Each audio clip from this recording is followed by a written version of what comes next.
Mesdames, Messieurs, bonsoir. Merci de nous recevoir chez vous pour cette seconde partie de Soir d'Info. Merci à Chérif Cheikh Ahmed Tidiane Chérif Diop. Il l'a si bien dit, nous avons le plaisir de recevoir Yoro Dia, politiste. Yoro, bonsoir. Bonsoir Ablaïder. Alors c'est pour parler de la situation en Guinée-Conakry avec le putsch et les leçons à tirer de ce coup d'État, Yoro Dia. Quelles sont les leçons à tirer? Moi je pense que bonsoir Ablaïder, bonsoir à tous vos auditeurs. Je pense que la première leçon qu'il faut tirer, c'est qu'il faut faire le bilan des processus de démocratisation en Afrique qu'on a initié après la chute du mur de Berlin. Après la chute du mur de Berlin, il y a eu la conférence de la Baule. On a convoqué les dirigeants africains à Paris pour leur dire aussi longtemps que nous étions dans un contexte de guerre froide, nous ne voulions pas que l'Afrique bascule dans le communisme. Donc on a toléré les partis uniques, on a toléré les coups d'État. Maintenant, Mitterrand leur dit carrément il faut aller vers la démocratie. Les pays africains qui dépendent du parapluie militaire et économique français, y sont allés. En disant c'est quoi la démocratie? On leur dit la démocratie, c'est les médias libres. Dans tous les pays africains aujourd'hui, on a des centaines de journaux. C'est quoi la démocratie? L'opposition parlementaire. Dans tous les pays africains, il y a l'opposition parlementaire. Ensuite, il dit c'est quoi la démocratie? C'est l'élection. Et c'est là où il y a problème. Et dans la plupart de ces pays-là, dans une vraie démocratie, l'élection est un mécanisme de remise en jeu du pouvoir.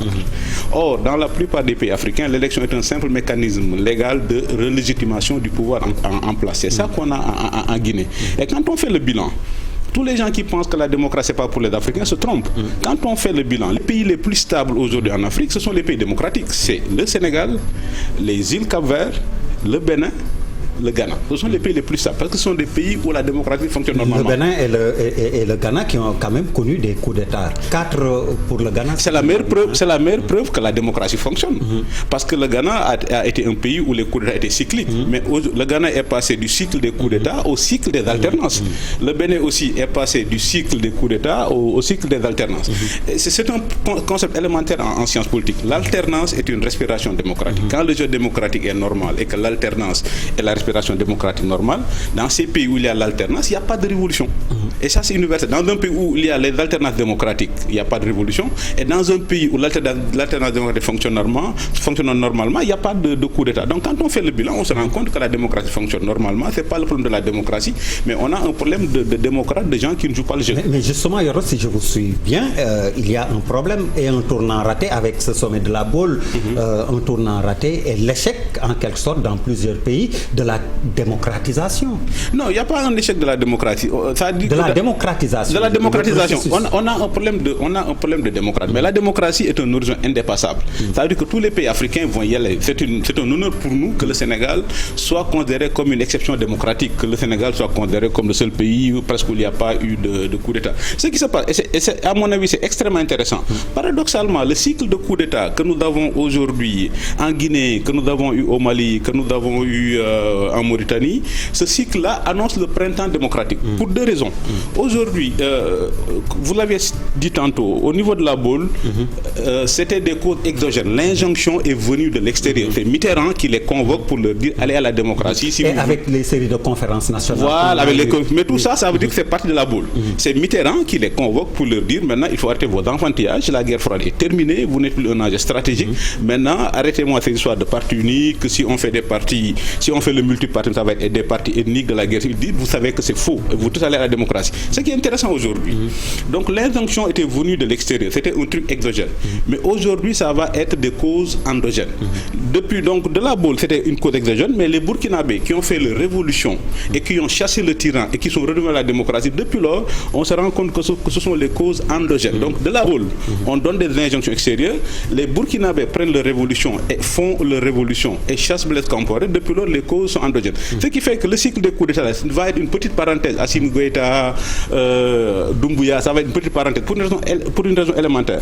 Les militaires qui font les coups d'État n'auront pas assez de force sociale pour durer et ils n'auront pas la complicité et la complaisance de l'extérieur qui a permis à des régimes militaires, à des putschistes de durer dans nos pays de l'indépendance jusque dans les années 90. Donc cette petite parenthèse des putsch, la première vague, pour être à l'ère du Covid, la première vague venue de la Baule a enlevé les pères de la nation, les présidents Avi, Mobutu, voilà. Tout ça c'est parti maintenant avec la première vague.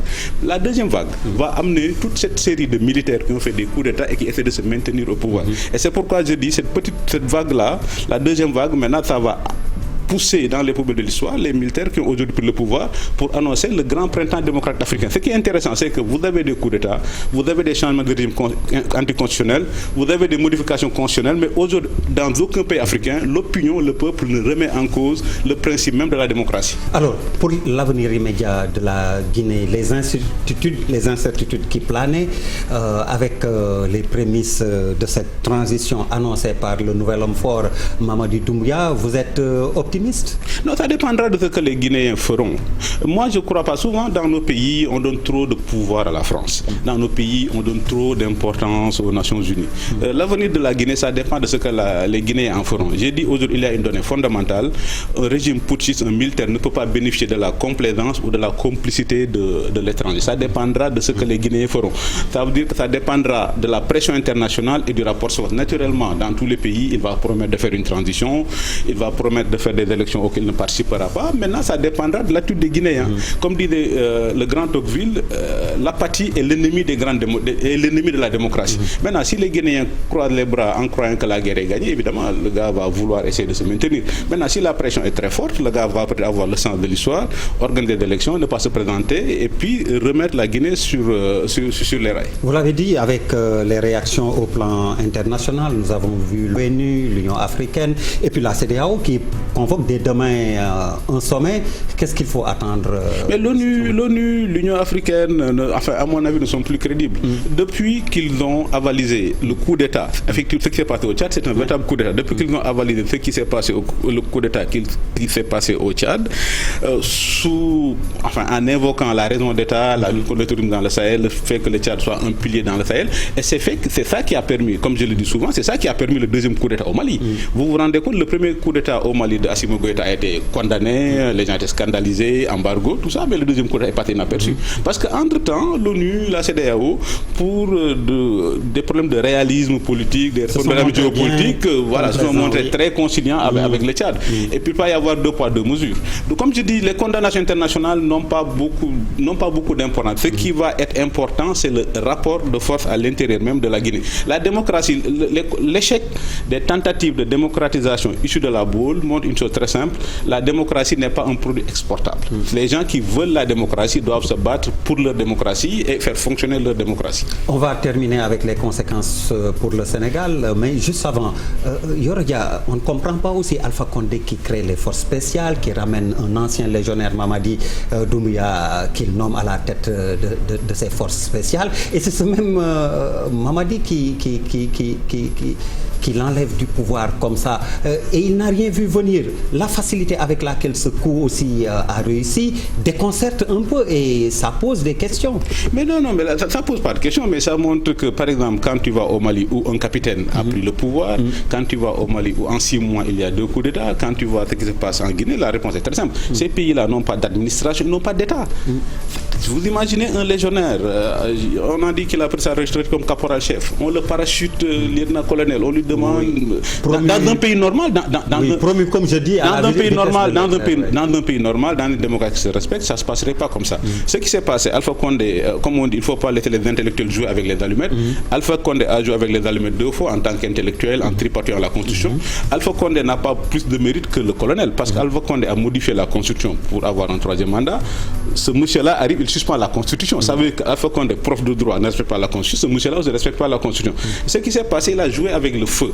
Ça veut dire que quand vous avez un pouvoir personnel, vous cherchez toujours à isoler l'armée classique parce que vous avez peur des coups d'État. Donc il a pris ce monsieur-là et puis il a transformé les forces spéciales en une milice pour sa protection personnelle. Et c'est pourquoi l'armée classique n'a pas bougé. Ça montre aussi dans ces pays-là, il y a une fragilité administrative. Ces pays-là n'ont pas d'armée et ces pays-là n'ont pas d'État. Ça veut dire que quand vous faites ça, vous prenez souvent quand on arrive en Afrique, la première chose qu'on fait, on essaie de prendre l'élite de l'armée, on le transforme en une milice tribale ou en une milice ethnique pour sa propre protection personnelle. C'est ce qui est arrivé au Burkina Faso avec Blaise Compaoré, RSP, le régiment de sécurité présidentielle. Alpha Condé l'a fait avec les forces spéciales. Donc quand vous prenez un élément comme ça de l'armée, vous surarmez une partie de l'armée. Si cette partie-là se retourne contre vous, il n'y a plus aucune protection. Exactement. Et à mon avis, la meilleure forme de protection pour un pays, pour la stabilité, c'est de faire jouer le jeu des institutions, comme les démocraties le font, comme le Sénégal le fait, comme le Bénin le fait, comme le Cap-Vert le fait. Comme je disais tantôt, c'est pas par hasard que les pays les plus stables, ce sont les pays démocratiques. Parce que là, c'est le règne impersonnel des institutions.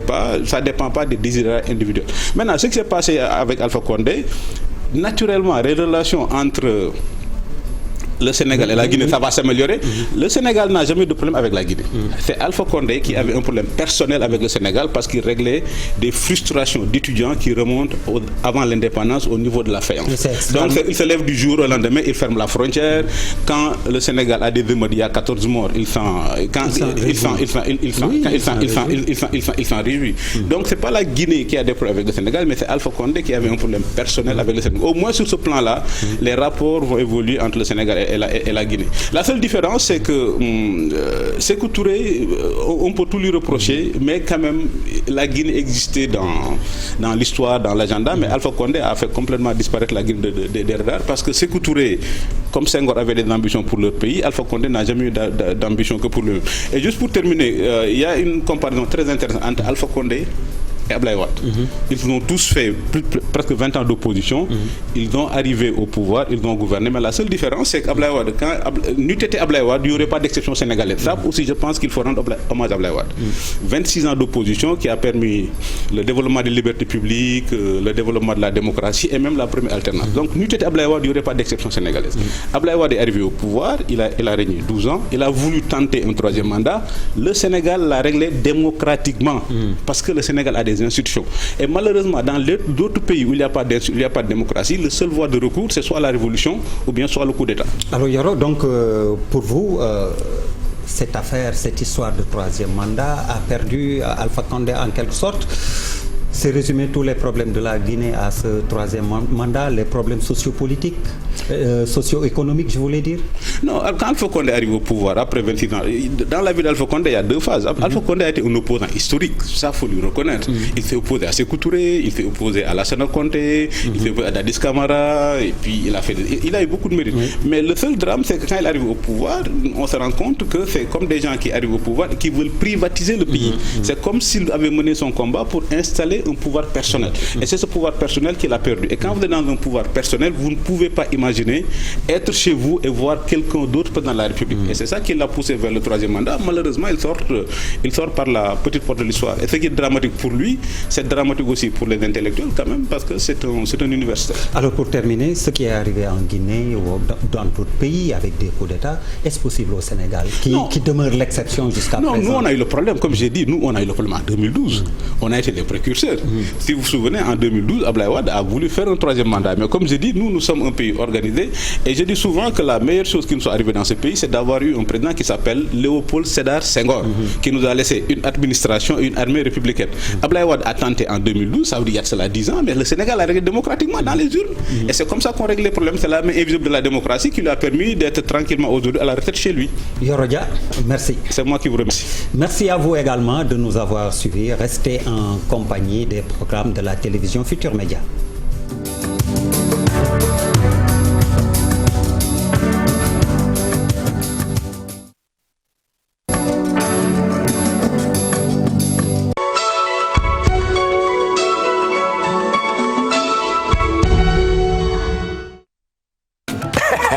Orange Money bees yu bees wàññi yu yéeme ci kalpe bu fees léegi 1% dong la ci seen frais de facture Sen'Eau Senelec ak seeni recharge Woyofal ak Rapido.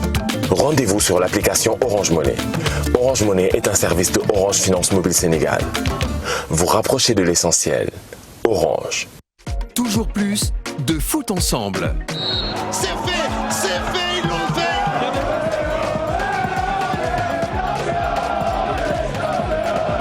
Voilà, on l'a, l'épilogue de notre saison. Le meilleur du football européen revient à partir du 8 août sur les chaînes Canal+ Sport. Avec en ce moment le décodeur HD à 1000 francs seulement. Abonnez-vous vite. Allô ? Vous m'entendez ? Du 6 au 12 septembre, Jumia vous apporte la Fun Week. Samsung Galaxy A12 à 75 900 francs CFA. Tecno Camon 17 à 86 900 francs CFA. Écouteurs Bluetooth à 5 100 francs CFA. Et plein d'autres téléphones et accessoires. Rendez-vous vite sur jumia.sn.